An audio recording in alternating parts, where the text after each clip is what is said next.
खुदावंद मसीह यीशु में आप सबकी सलामती हो। शालोम, जय मसीह की। एक और नया दिन जो खुदा ने आज आपको और मुझको दिया है, बहुत बहुत मुबारक हो।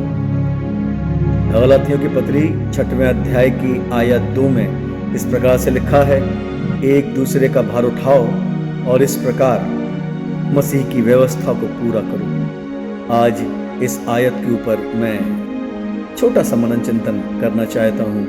प्रिय अजीजों, बारिश का मौसम है, चारों ओर पानी ही पानी है, रिमझिम बारिश। ये बारिश कुछ लोगों के लिए आशीष और खुशी का कारण होती है, और यही बारिश किसी के लिए मुसीबत। जिन मकानों की छतें मजबूत होती हैं उनके लिए बारिश खुशी लेकर आती है, और जिनके घर कच्ची मिट्टी के बने होते हैं उनके लिए यह बारिश मुसीबत का कारण बन जाती है।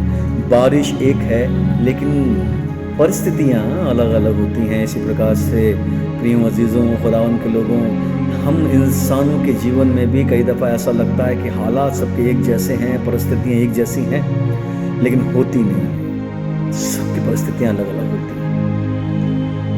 हमारे लिए जो मुसीबतें, क्लेश, दुख बहुत छोटे होते हैं, लेकिन वही मुसीबतें, परेशानियाँ किसी की ज़िंदगी को तबाह कर देती हैं, बर्बाद कर देती हैं, या ज़िंदगी भर का दुख बन जाता है। मुझे याद आ रहा है खुदा का वो कलाम, पहला शमूएल 16वें अध्याय की 7वीं आयत, जहाँ पे खुदा ने अपने नबी के मार्फत लिखा है, मनुष्य तो केवल चेहरे को देखता है, लेकिन यहोवा परमेश्वर की दृष्टि लोगों के मन पर रहती है।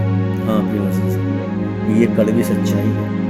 हम जो इंसान हैं, ये लोगों के चेहरों को देख पाते हैं, उनके मन के हालातों को नहीं देख पाते हैं कि उनके मनों में क्या चल रहा है।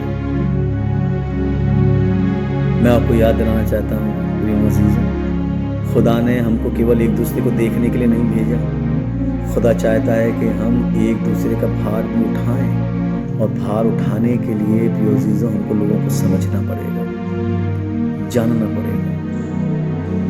हमें नहीं मालूम लोगों के इस जीवनों के अंदर क्या चल रहा है, हमें नहीं मालूम वो किन हालातों से गुजर रहे हैं, हमें नहीं मालूम कि ज़िंदगी की बारिश उनके जीवन के अंदर कब तूफान का रूप ले रही है। लेकिन हो सकता है खुदा ने आपको मुझको ऐसे लोगों के बीच में रखा है। ये खुदा का इंतज़ाम है। खुदा चाहता है, गलातियों की पत्री 6वें अध्याय आयत 2 के अनुसार, कि हम एक दूसरे का बोझ उठाएं।